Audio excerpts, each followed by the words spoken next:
हरि ओम। श्री गुरुभ्यो नमः। हरि ओम।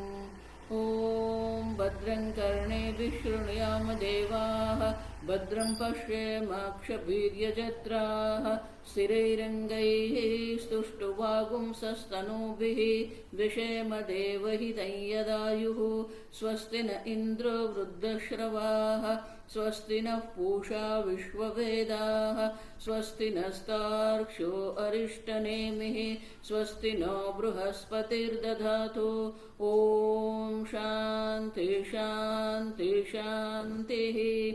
ॐ सहना भवतु, सहनौ भुनक्तु, सह वीर्यं करवावहै, तेजस्विनावधीतमस्तु मा विद्विषावहै। ॐ शान्ति शान्ति शान्तिः। सदाशिवसमारम्भां शङ्कराचार्यमध्यमाम् अस्मदाचार्यपर्यन्तां वन्दे गुरुपरम्परां। श्रुतिस्मृतिपुराणानाम् आलयं करुणालयं नमामि भगवत्पादं शङ्करं लोकशङ्करं। शङ्करं शङ्कराचार्यं केशवं बादरायणं सूत्रभाष्यकृतौ वन्दे भगवन्तौ पुनः पुनः। ईश्वरो गुरुरात्मेति मूर्तिभेदविभागिने व्योमवद्व्याप्तदेहाय दक्षिणामूर्तये नमः। निधये सर्वविद्यानां विशदे भवरोगिणां गुरवे सर्वलोकानां दक्षिणामूर्तये नमः। ॐ नमः प्रणवार्थाय शुद्धज्ञानैकमूर्तये निर्मलाय प्रशान्ताय दक्षिणामूर्तये नमः। ॐ प्रज्ञानां सुप्रधानैः स्थिरचरनिकरव्यापिभिर्व्याप्य लोकान् भुक्त्वा भोगान् स्थविष्ठान् पुनरपि दिशणोद्भासितान् कामजन्यान् पीत्वा सर्वान् विशेषान् स्वपिति मधुरभुङ् मायया भोजयन्नः। मायासङ्ख्यातुरीयं परममृतमजं ब्रह्म यत्तन्नतोऽस्मि। यो विश्वात्मा विदिजविषयान् प्राश्य भोगान् स्थविष्ठान् पश्चाच्चान्यान् स्वमतिविभवान् ज्योतिषा स्वेन सूक्ष्मान् सर्वानेतान् पुनरपि शनैः स्वात्मने स्थापयित्वा हित्वा सर्वान् विशेषान् विगतगुणगणः पात्वसौ नस्तुरीयः।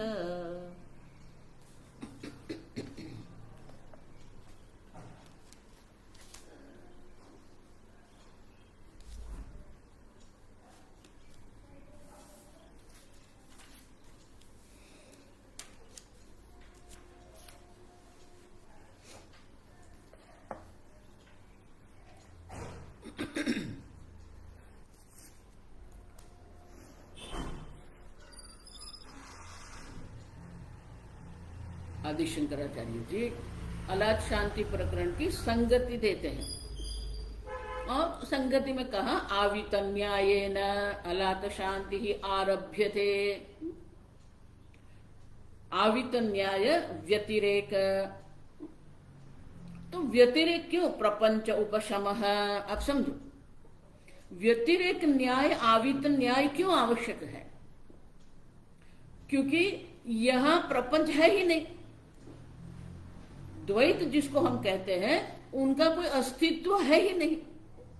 प्रपंच उपशमः, अब देखो, और इसीलिए ये व्यतिरेक न्याय से हमें स्पष्ट करना पड़ेगा। और इसलिए आनंदगिरी महाराज कहते हैं यथा यत् कृतकम तदनित्यमिति अन्वयात्। अब देखो, जो कृतकम मानी जिसकी उत्पत्ति हुई है, जिसका सर्जन हुआ है, जो कार्य है, वो हमेशा अनित्य होता है। और इसीलिए अनित्यत्वे अवगतेऽपि, जिसकी उत्पत्ति हुई है, जो जातस्य ध्रुवो मृत्यु। अब देखो, जातस्य है जिसका जन्म हुआ है, ध्रुव मृत्यु, ध्रुव मृत्यु उनका निश्चित है। तो अन्वय तो हम कर देते हैं, कि जो कार्य है वो अनित्य है, लेकिन यन अनित्यत्वम न तत् यत् नित्यम, अब देखो, न तत्कृतम इति व्यतिरेकः, जो नित्य वस्तु जो है, नित्य शुद्ध बुद्ध मुक्त स्वभाव जो परमात्मा है, न कृतकम, वो कार्य नहीं है, आत्मा कार्य नहीं है। आप समझो, भगवान जीव की उत्पत्ति नहीं कर रहे हैं, जीवनादि है। तत्कृतम न तत्कृतम इति व्यतिरेकः अपि व्यभिचार शंका। अब देखो, तो ये व्यभिचार माने कि उनमें अगर कोई हमारे मन में शंका रह जाती है, अब समझो, तो जो अनित्य है, जो नित्य है, जो नित्य अनित्य विवेक, तो अन्वय भी करना है, व्यतिरेक भी हमें करना है। अब समझो, और इसीलिए कहते हैं शंका निरासित्वेन व्याप्ति निश्चयार्थमिष्यते।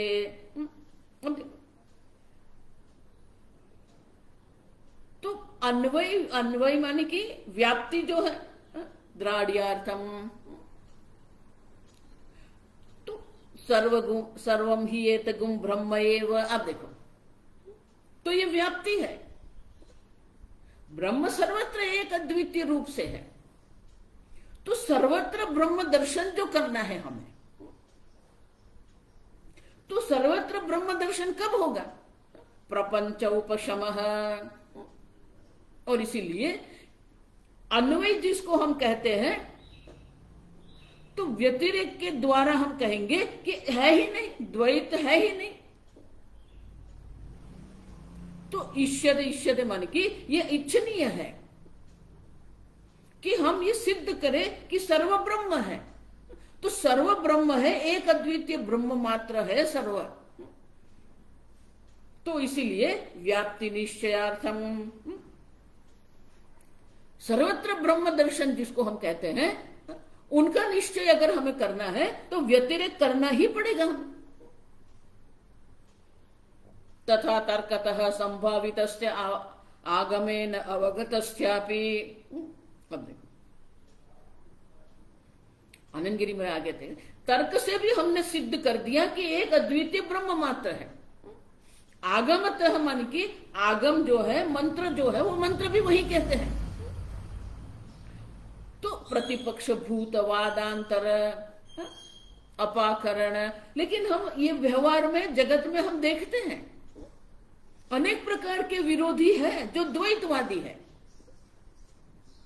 तो प्रत्येक द्वैतवादी जो है अपाकरणम, तो उनकी निवृत्ति हमें करनी पड़ेगी।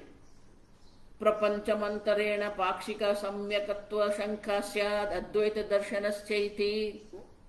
अगर उनकी हम निवृत्ति नहीं करेंगे, हमारे मन में जितने प्रतिपक्ष पड़े हुए हैं उनकी अगर हम निवृत्ति नहीं करेंगे, तो हमारे मन में जो ये दृढ़ निश्चय है, ये दृढ़ निश्चय संभव नहीं है। अब समझो, तो हमारा सम्यक दर्शन है, उनका मिथ्या दर्शन है। कल हमने देखा, तो उनका मिथ्या दर्शन भी हमें सिद्ध करना पड़ेगा। और इसलिए कहते हैं वो करेंगे तभी क्या होगा? अद्वैत दर्शनस्यैति। तो प्रत्येक जो प्रतिपक्ष भूत जो है, अद्वैत से विरोधी जो द्वैतवादी है, या तो जो वैनाशिक माने की निरात्मवादी जो है, अब उन सब का भी हमें निराकरण करना पड़ेगा। तो अद्वैत दर्शन जो है, जब तक ये द्वैत दर्शन हम जो हमारे मन में है, कल जो मैंने कहा कि प्रतिपक्ष जो है, विरोधी जो है, वो बाहर नहीं है, हमारे मन में ही है। आप समझो, कितना भी हम वेदांत दर्शन कर ले, कितना भी हम वेदांत श्रवण कर ले, लेकिन जगत की जो मिथ्यात्व, अनित्यत्व जो है, अब देखो महाराज श्री बहुत सुंदर कहते थे। अब देखो, दो बात है यहां, जगत का मिथ्यात्व ही नहीं है। अब समझो, ये अगर जगत मिथ्या है तो जगत कभी भी आपके सुख का, आपके आनंद का विषय नहीं हो सकता है। महाराज श्री बहुत सुंदर कहते थे कि भले जगत मिथ्या है लेकिन आनंद तो आता है ना। आइसक्रीम मिथ्या है लेकिन आइसक्रीम खाने में आनंद आता है। लड्डू मोदक मिथ्या है लेकिन मोदक खाने में आनंद आता है। प्रिय मोद प्रमोद ये वृत्ति है हमारे मन में। तो जो भोग बुद्धि है, सुख बुद्धि जिसको हम कहते हैं, मात्र अनित्यत्व सिद्ध करने से सुख बुद्धि की निवृत्ति नहीं होती है। देखो यही तो हमारे अंदर विरोधाभास है ना। प्रतिपक्ष माने विरोधाभास है। अगर अनित्य है तो अनित्य में सुख संभव नहीं है, लेकिन हम सुख देखते हैं। पति पत्नी पुत्र धन संपत्ति सत्ता पद नाम। अब देखिए वो सुख बुद्धि जो हमारे मन में पड़ी हुई है, उस सुख बुद्धि की निवृत्ति करनी पड़ेगी। अब तो मिथ्या तो दर्शन एक बात है, लेकिन जो सुख बुद्धि हम करके बैठे हैं, हमारे अंदर जो विरोधाभास, हम देख रहे हैं कि ये जगत अनित्य है। जगत स्वयं अपने को अनित्य ही सिद्ध करता है। कोई ये जगत में किसी भी कोई वस्तु जो है कभी नित्य सिद्ध होती ही नहीं है। फिर भी हम उसमें सुख बुद्धि करते हैं। और इसलिए भगवान भी गीता में क्या, मात्रा स्पर्शास्तु कौन्तेय शीतोष्ण सुख दुखदाः आगमाः अपायिनाः अनित्याः। अब देखो तो ये अनित्यत्व तो सिद्ध होता है, लेकिन उसके कारण जो हमारे मन में सुख दुख की जो बुद्धि होती है,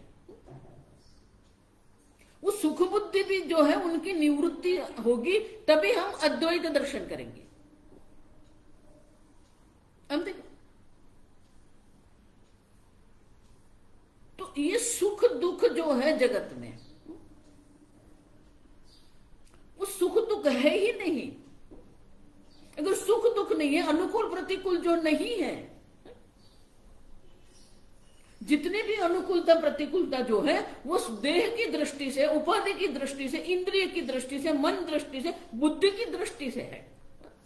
आत्मा की दृष्टि से तो कोई विरोध नहीं है। उपद्रष्टा अनुमंता च भर्ता भोक्ता महेश्वर है। अब देखो आत्मा किसी का कोई विरोध नहीं कर रहा है। उपद्रष्टा, अब देखिए उपसामीप्य स्थित्वा, सबका समीप रह के सबका अधिष्ठान बन के ये सबका दर्शन कर रहा है। अनुमंता, अब देखिए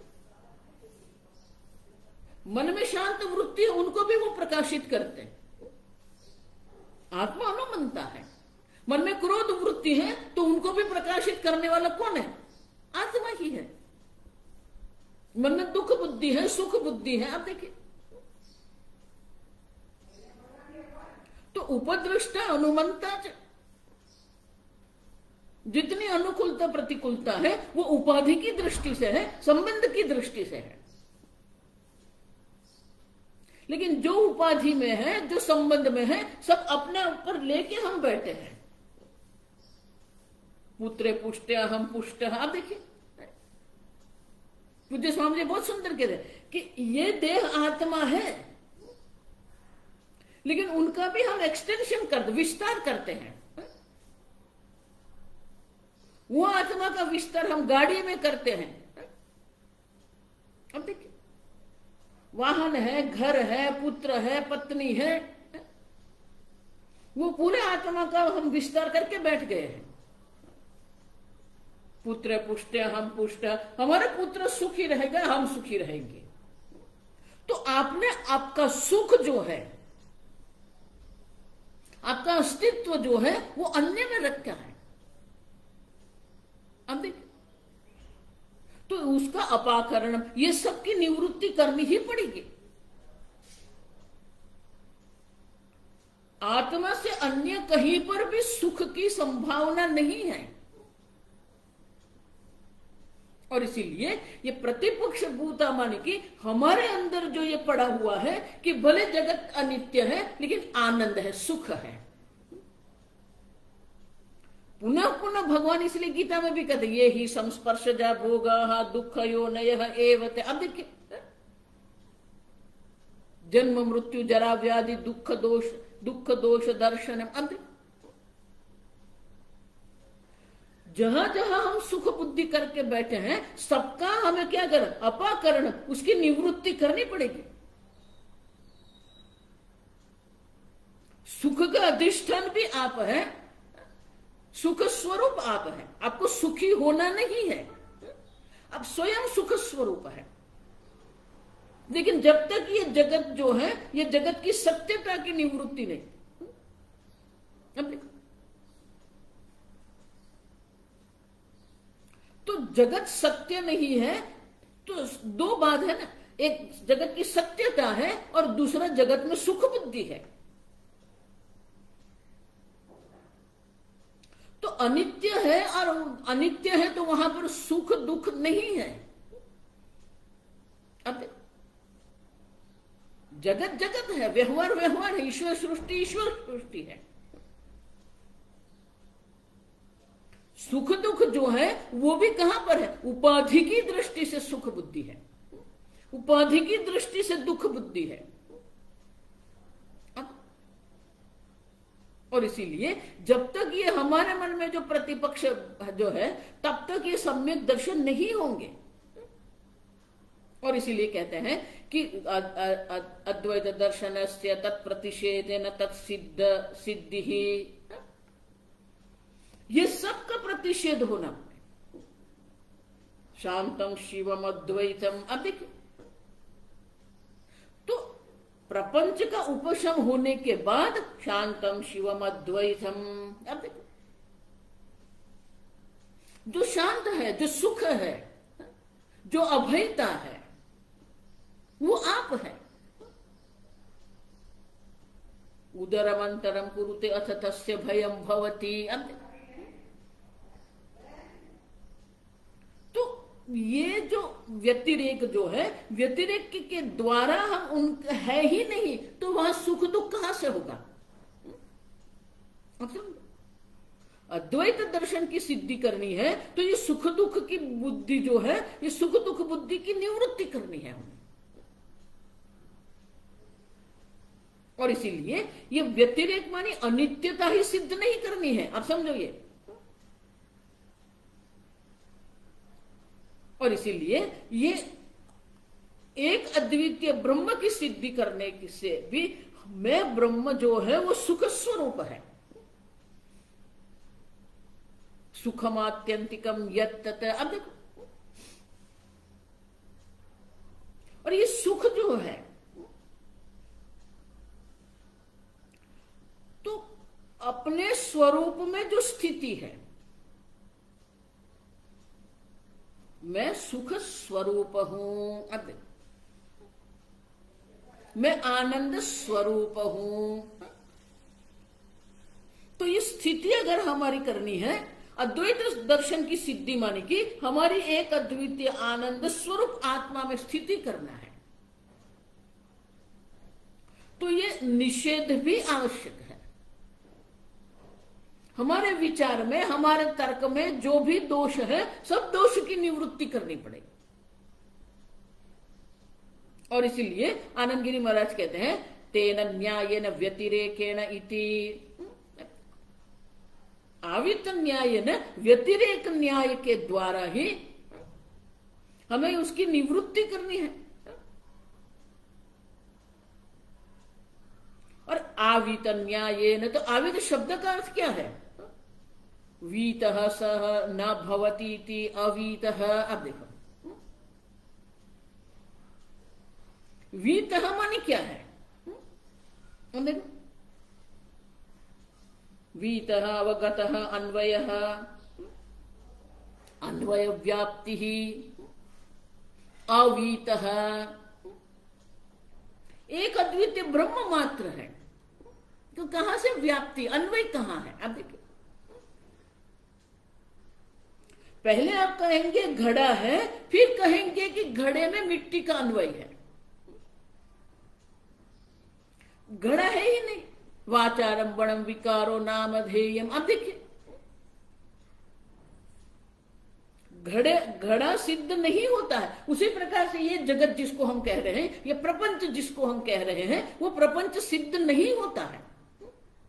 अब समझो।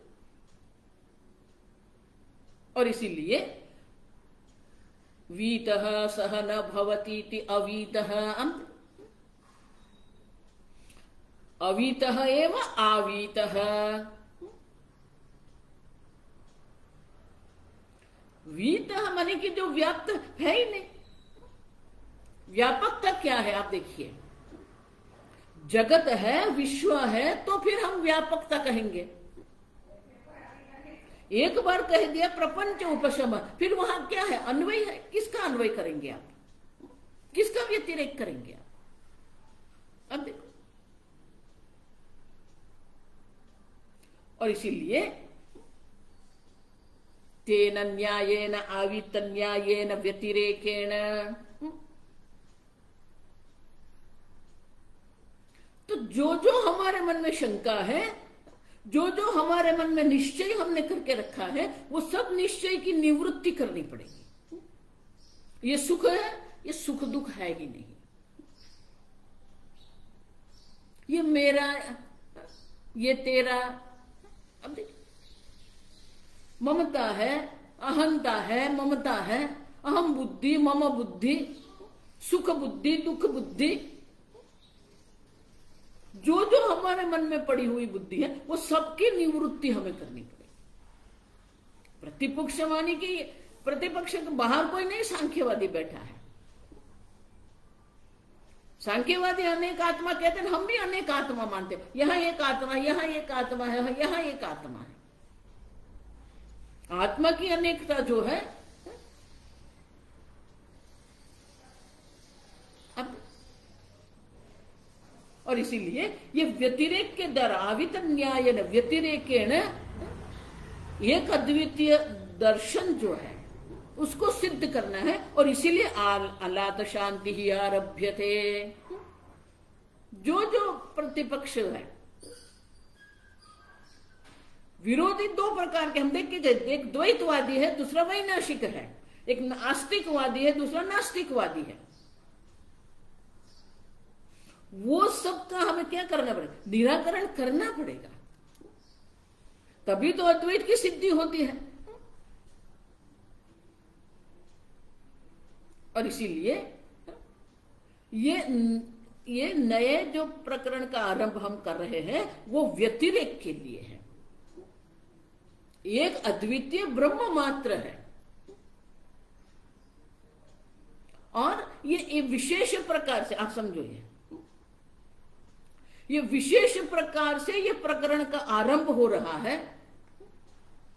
और इसीलिए गौड़पादाचार्य जी, भले आरंभ में हमने मंगलाचरण कर दिया है, लेकिन अब जब अद्वैत दर्शन की हमें सिद्धि करनी है, तो उनके लिए हमें क्या करना पड़ेगा? प्रकरणस्य तात्पर्यमेव दर्शयित्वा प्रथम श्लोकस्य तात्पर्यम्। अब शंकराचार्य जी ये प्रकरण का तात्पर्य, प्रयोजन क्या है, वो दर्शाते हैं। अब शंकराचार्य जी हमें ये श्लोक जो है, ये कारिका है, वो कारिका का प्रयोजन क्या है? तो ये कारिका जो है वो मंगलाचरण है। अब देखो, और वो मंगलाचरण किस प्रकार से है? मंगलाचरण 3 प्रकार से होता है। ईश्वर का स्मरण करते हैं, गुरु का स्मरण करते हैं, तत्व का स्मरण करते हैं। तो गुरु का स्मरण करके गुरु को नमस्कार करते हैं, ईश्वर को नमस्कार करते हैं, तत्व अनुसंधान करते हैं। उसी प्रकार से हमें ये करना है। और इसलिए शंकराचार्य जी कहते हैं कि ये जो प्रथम श्लोक है, ये प्रथम कारिका के द्वारा गौड़पादाचार्य जी, वो जो आचार्य जो है, वो आचार्य को नमस्कार करते हैं। भाष्य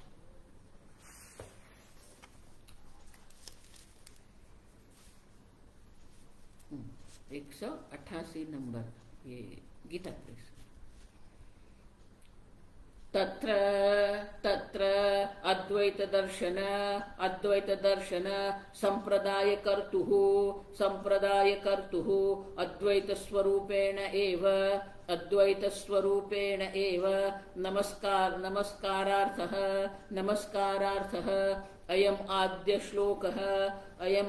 श्लोकः आचार्य पूजा ही अभिप्रेतार्थ सिद्धि अर्थे इष्यते शास्त्र आरंभे।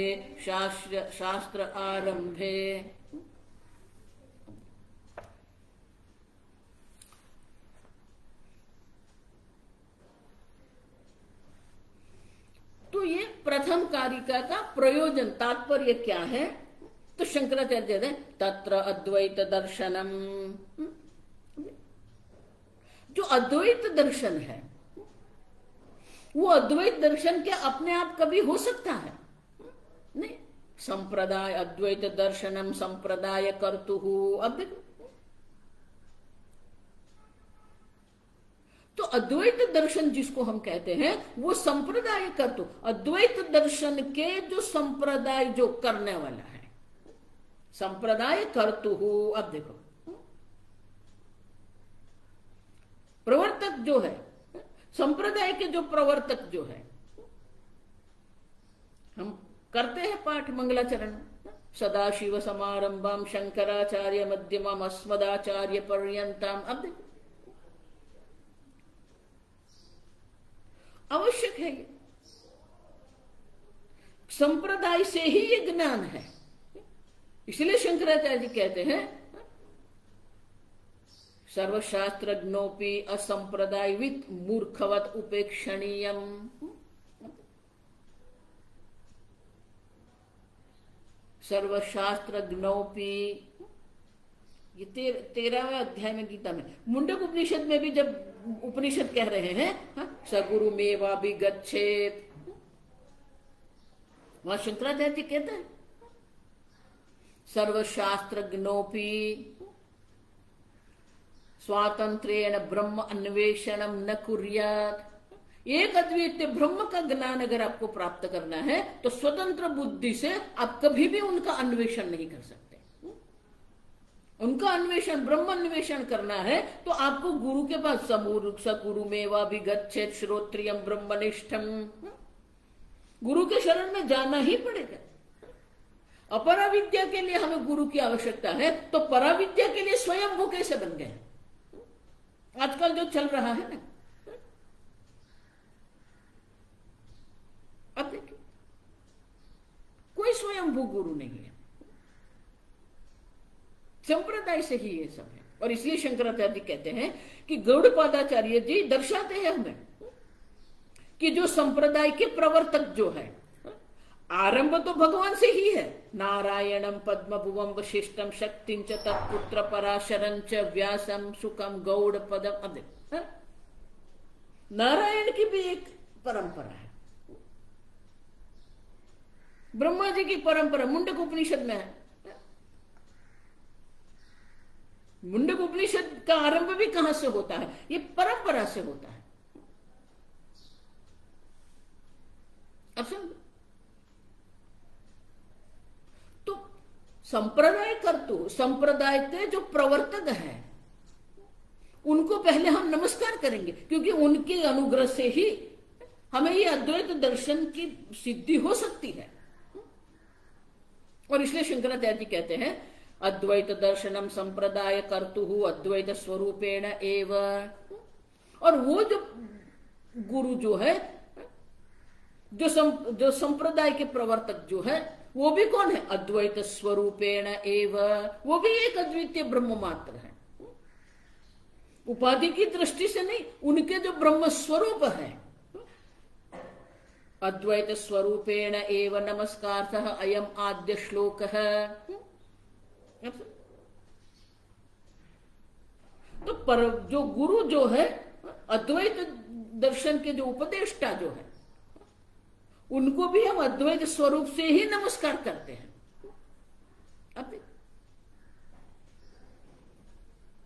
देखो इसीलिए मैं उपाधि जो है, प्रत्येक आचार्य जो है या प्रत्येक जो साधक है, सबके अपने अपने प्रारब्ध है, सबके अपने अपने कर्म है, सबके अपने अपनी उपाधि है। जो हमें आवश्यक है वो बुद्धि है जिसमें अज्ञान की निवृत्ति हो गई है। कोई कपड़े से, तिलक से, किस संप्रदाय में, उससे वो गुरु सिद्ध नहीं होते हैं। जिसकी बुद्धि में गुरु अनुग्रह से, गुरु उपदेश से अविद्या की निवृत्ति हुई है, वो बुद्धि हमें चाहिए। तो उनकी अद्वैत दृष्टि जो है, और वो स्वयं जो है ब्रह्मनिष्ठ माने कि उन्होंने वो अद्वैत सिद्धि कर ली है, तो उनका भी हमें जब नमस्कार करना है, उनका जब हम स्तुति करते हैं तो अद्वैत स्वरूपेण एव, अब देखो अद्वैत स्वरूप से ही हम उसको नमस्कार करते हैं।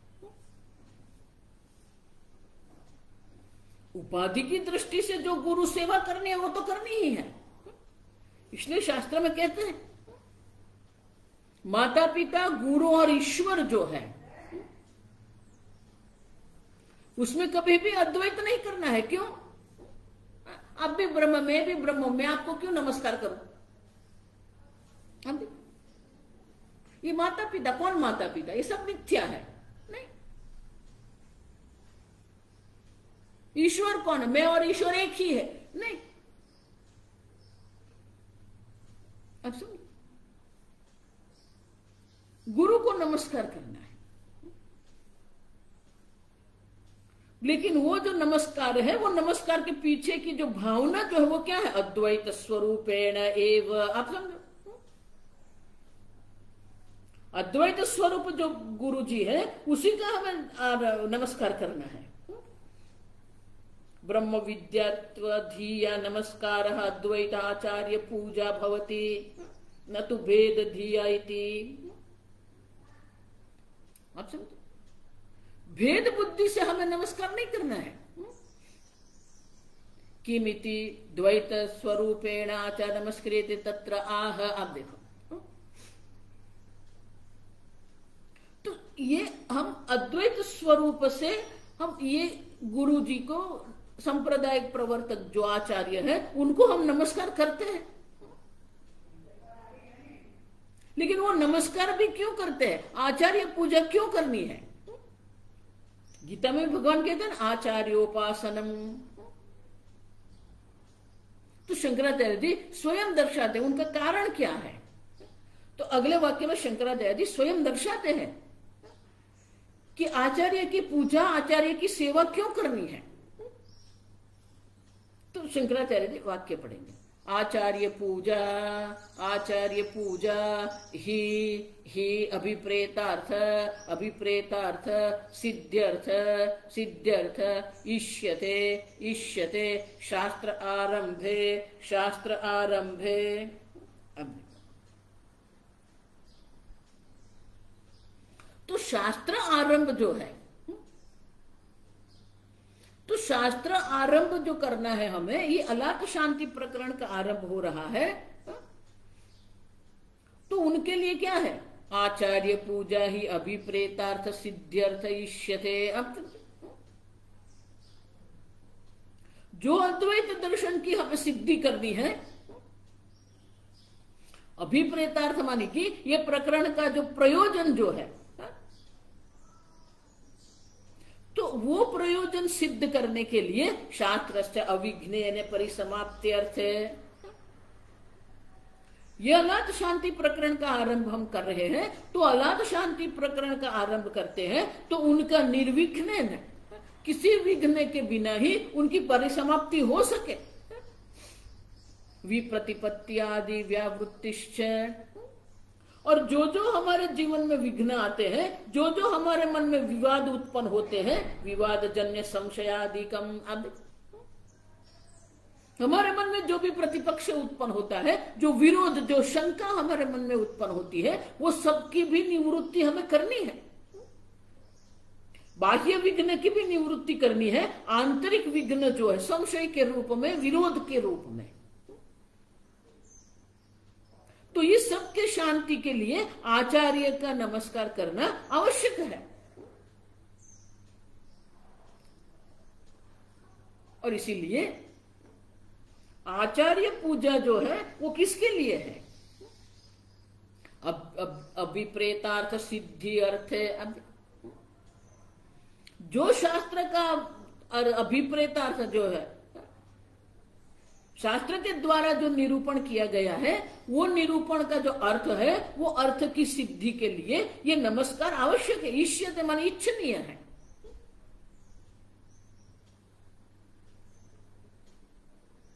दोनों प्रकार से आप समझो। बाह्य विघ्न भी हमें नहीं इच्छनीय है हमारे लिए, और आंतरिक भी नहीं। देखो, आंतरिक विघ्न ऐसा मत मानना कि मात्र ये विरोध है या शंका है वही है, नहीं। कई बार हमें तर्क में श्रद्धा हो जाती है और तर्क वितर्क करने लगते हैं हम। तो अपने तर्क पर हमें श्रद्धा है और शास्त्र और आचार्य के द्वारा जो तर्क किया दे गया है उसका हम विरोध करेंगे। माने हम हमारी बुद्धि पर हम विश्वास करेंगे, गुरु की बुद्धि पर नहीं। अब तो गुरु की बुद्धि पर श्रद्धावान लभते ज्ञानम तत्पर संयतेन्द्रिय। देखो, हम जो सोच रहे हैं और आचार्य जो उपदेश कर रहे हैं, अगर उसमें कोई विरोध होता है तो आचार्य के शब्द पर, आचार्य की वाणी पर हमें श्रद्धा करनी पड़ेगी। वो स्वामी जी बहुत सुंदर कहते हैं, for time being you put your all तर्क, ऑल योर लॉजिक्स असाइड।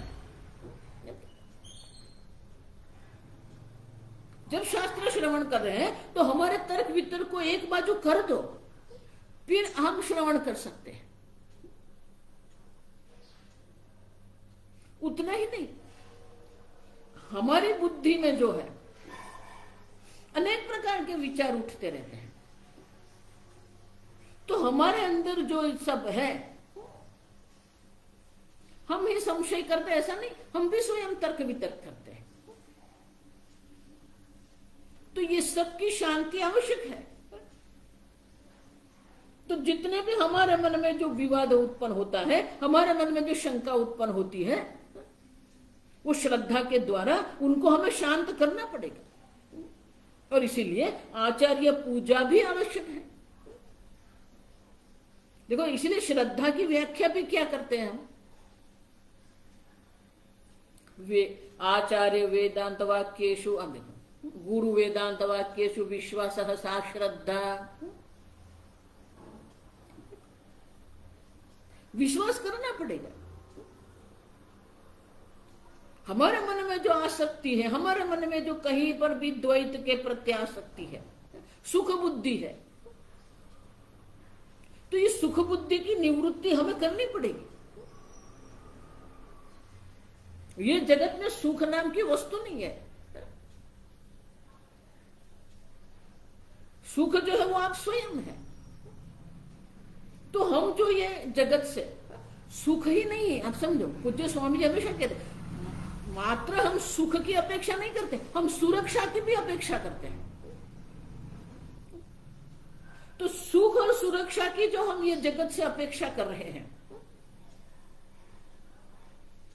उनकी भी तो निवृत्ति करनी है ना। और इसीलिए शंकराचार्य जी कहते हैं, अभिप्रेतार्थ सिद्धि अर्थ इष्यते शास्त्र आरंभे आचार्य पूजा। शास्त्र के आरंभ में आचार्य पूजा जो है वो आवश्यक है। क्योंकि जितनी हमारी आचार्य में, शास्त्र में श्रद्धा बनेगी, उतनी ही दृढ़ता हमारे बुद्धि में आएगी। देखो, बाहर जो है ना, बाहर इतने विघ्न नहीं है, आप समझो। आप अद्वैत दर्शन का श्रवण कर रहे हैं, मानी बाह्य तो बहुत कुछ अल्प हो गया है। अब जो है वो हमारे अंदर है। ये सब जो संशय हमारे मन में पड़े हुए हैं, जो विवाद पड़े हुए हैं, जो विरोध पड़ा हुआ है,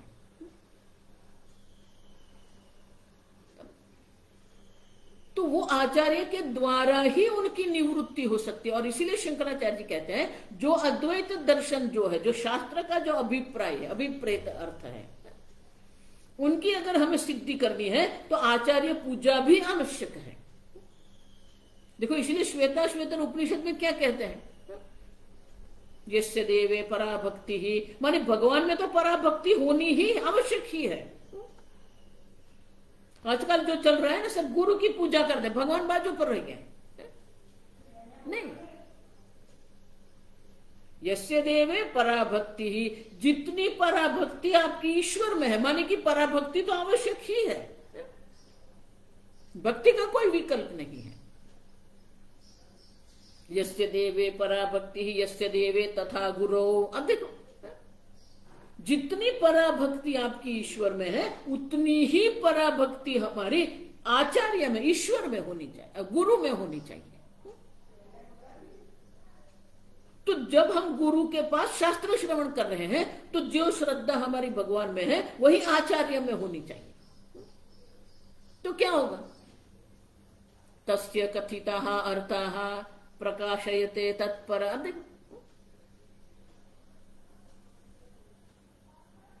गुरु पर अगर हमारी पराभक्ति होगी तो गुरु के द्वारा जो शास्त्र का अर्थ प्रतिपादन हो रहा है उनकी सिद्धि हो सकती है।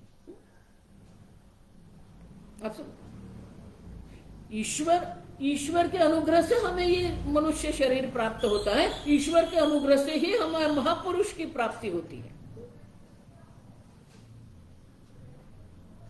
लेकिन गुरु के अनुग्रह से ही हमें शास्त्र की प्राप्ति होती है।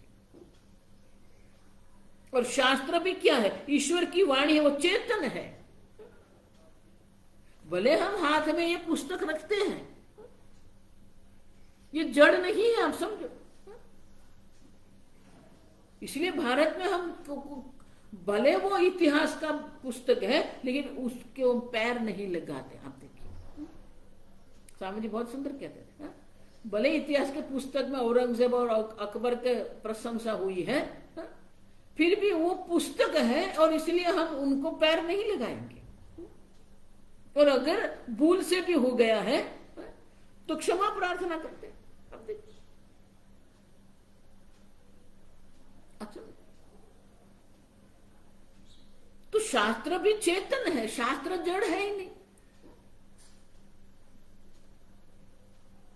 और इसीलिए कहते हैं तस्य कथिताः अर्थाः प्रकाशयन्ते। अब देखो ये आचार्य पूजा हम करते हैं, वो आचार्य पूजा से ही, आचार्य के श्रद्धा से ही जो शास्त्र का अर्थ है वो प्रकाशित होते हैं।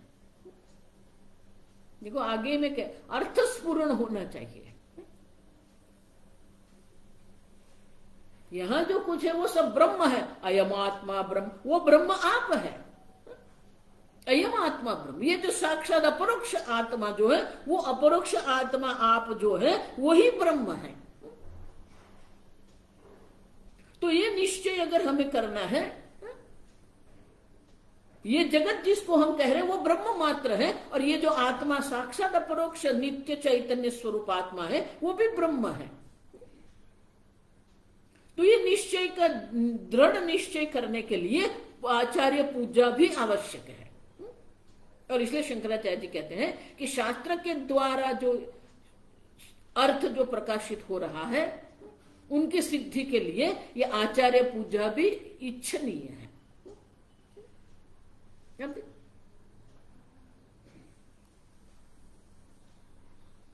तो ये गौड़पादाचार्य जी अद्वैत स्वरूप जो आचार्य जो है, जिनकी दृष्टि, जिनकी बुद्धि अद्वैत एक अद्वितीय ब्रह्म में निष्ठ हो गई है,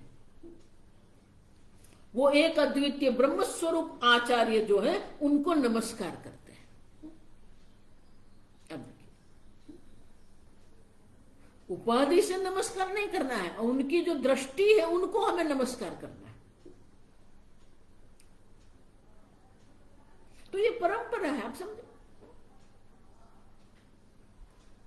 हम आश्रम में जब गुरु पूर्णिमा होती है तो कोई विशेष प्रसंग होता है, पूज्य स्वामी जी की पाद पूजा करते थे हम।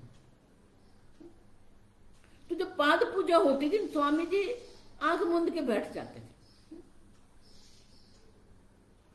तो किसी ने पूछ लिया स्वामी जी कि स्वामी जी आंख मूंद के आप क्या करते हो? तो स्वामी जी बहुत सुंदर उत्तर दिया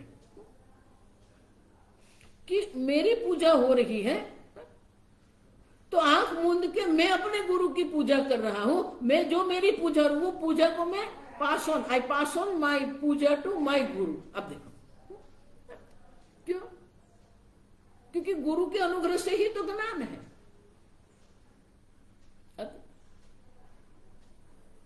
स्वामी जी कहते थे ये मेरी पूजा नहीं हो रही है, मेरे गुरु की पूजा हो रही है, जिसके अनुग्रह से मुझे ये ज्ञान प्राप्त हुआ है।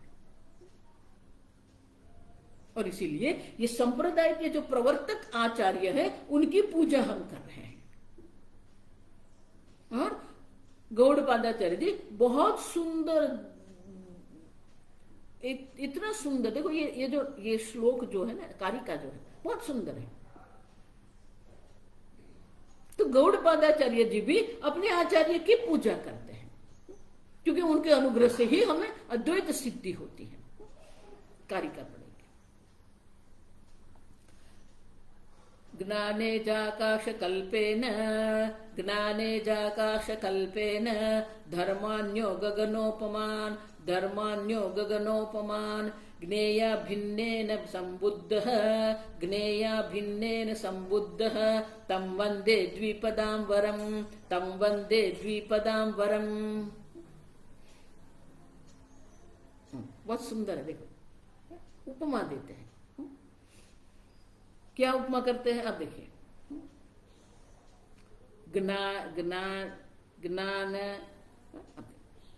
ज्ञानेजा आकाशकल्पेन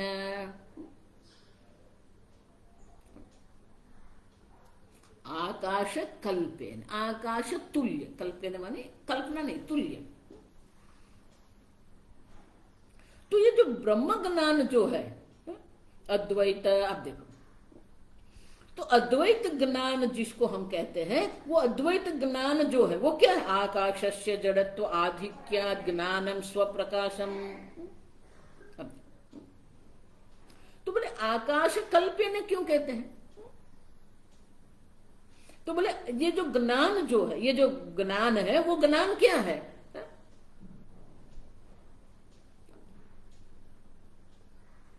तो ज्ञान जो है वो आकाश कल्प माने कि आकाश के, ये आकाश कल्पेन जब हम कहते हैं ना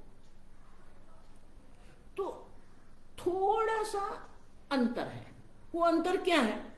आकाशस्य जड़त्व आधिक्यात्। अब देखो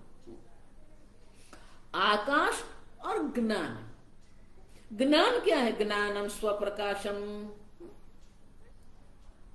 तो आकाश तुल्य जो ज्ञान है, लेकिन आकाश में जो तुल्यता जो ज्ञान की जो है उनमें आकाश के एक अधिक जो है वो ज्ञान है। क्यों? क्योंकि ज्ञान स्वप्रकाश चैतन्य स्वरूप है और आकाश जो है वो जड़ है। आप देखिए आकाश सूक्ष्म है, सर्वव्यापी है, लेकिन आकाश जड़ है। क्यों? क्योंकि कार्य है। ये तस्मात् आत्मनः आकाश संभूतः। जो कार्य जो है वो जड़ होता है और इसीलिए ईषद समाप्तम वक्त। देखो आकाश में और आकाश तुल्य, आकाश समान ज्ञान है, लेकिन पूर्णतः आकाश समान नहीं है क्योंकि आकाश जड़ है और ज्ञान जो है वो चेतन स्वरूप है। अब देखिए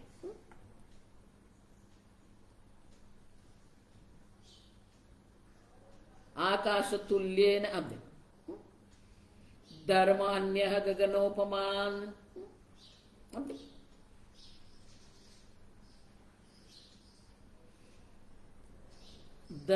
धर्म माने जीव।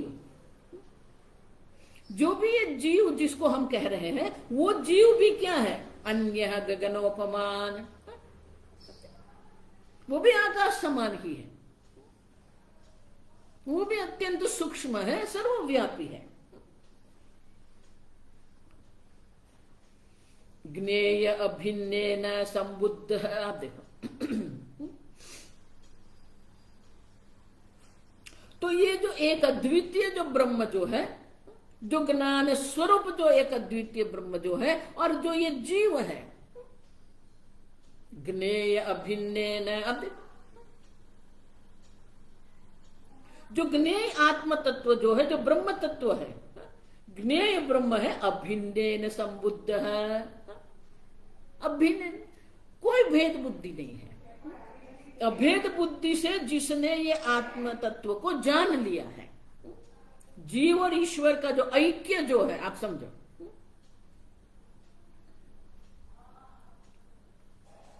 अभिन्न संबुद्ध है, जिसने जीव और ईश्वर का ऐक्य का ज्ञान जिसने प्राप्त कर लिया है, तम द्विपदम वरम वंदे। वो जो दो पैर वाले जो है आचार्य जो है, उनको मैं नमस्कार करता हूं। अब देखिए, द्विपदाम्बरम, दो पैर वालों में जो श्रेष्ठ है। दो पैर वाले में श्रेष्ठ माने क्या है? अब माने कि मनुष्य में जो श्रेष्ठ, मनुष्य में श्रेष्ठ कौन है?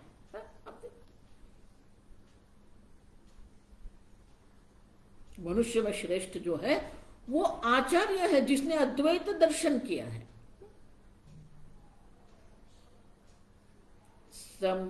सबुद्धिमान मनुष्येषु। अब देखो, सही में मनुष्यों में बुद्धिमान कौन है? जिसने अद्वैत दर्शन किया है।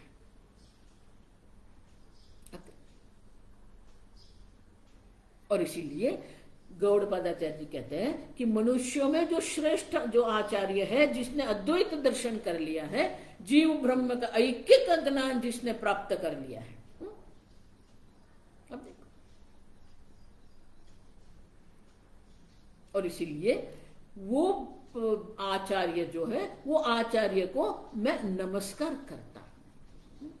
देखो, गौड़पादाचार्य जी अपने आचार्य को नमस्कार करते हैं, हम अपने आचार्य को नमस्कार करते हैं। क्योंकि गौड़पादाचार्य जी भी जानते हैं कि आचार्य के अनुग्रह के बिना ये ब्रह्म ज्ञान की कोई संभावना नहीं है। ईश्वर के अनुग्रह से आचार्य की प्राप्ति है, आचार्य के अनुग्रह से ही अद्वैत सिद्धि होती है। और इसीलिए धर्महान्य गगनोपमान ज्ञेय अभिन्नेन। अब जो ज्ञेय ब्रह्म है उससे अभिन्न जो है वो संबुद्ध है, जिसने जान। देखो, इसलिए मैंने आगे कहा कि हमें वो बुद्धि चाहिए जिसमें अद्वैत दर्शन हुआ है। बाकी उपाधि तो सबकी अलग अलग है। जो हमें चाहिए वो क्या है?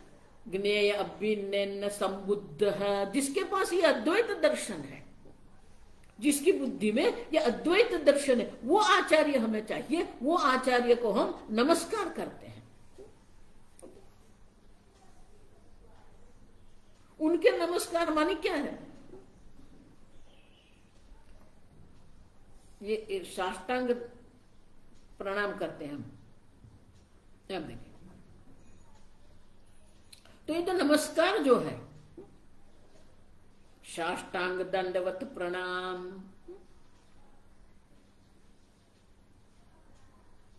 तो स्वामी जी कहते थे हमारा प्रणाम जो है वो साष्टांग नहीं होता, दंडवत होता है। दंडवत माने ये शरीर हम सीधा गुरु जी के चरण में रख देते हैं, लेकिन वो साष्टांग होना। अष्ट अंग, स माने सहित, अष्ट अंग सहित हमारा नमस्कार होना चाहिए। कराभ्याम जानुभ्याम,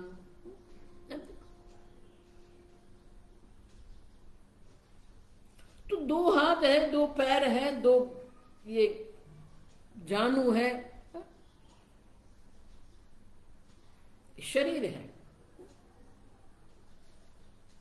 फिर वाणी से नमस्कार बोलना है हमें, और मनसा, अब देखो, वचसा मनसा, अब देखो, ये दो भी होने चाहिए, तभी तो वो साष्टांग दंडवत प्रणाम है ना। और इसीलिए वंदे, वो परमात्मा को, वो आचार्य को मैं प्रणाम करता हूं। तो मन से भी होना चाहिए, मात्र ऐसे दंड की तरह प्रणाम कर दिया वो नहीं है। वाणी से और मन से भी हमें गुरु का शरण जो है, गुरु की शरण में जाना है हमें। और इसीलिए कहते हैं वंदे द्विपदाम वरम, मनुष्य में जो श्रेष्ठ जो है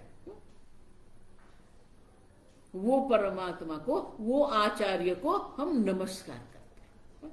जो परमात्मा स्वरूप, जो एक अद्वितीय ब्रह्म स्वरूप जो आचार्य है, वो आचार्य को हम नमस्कार करते हैं।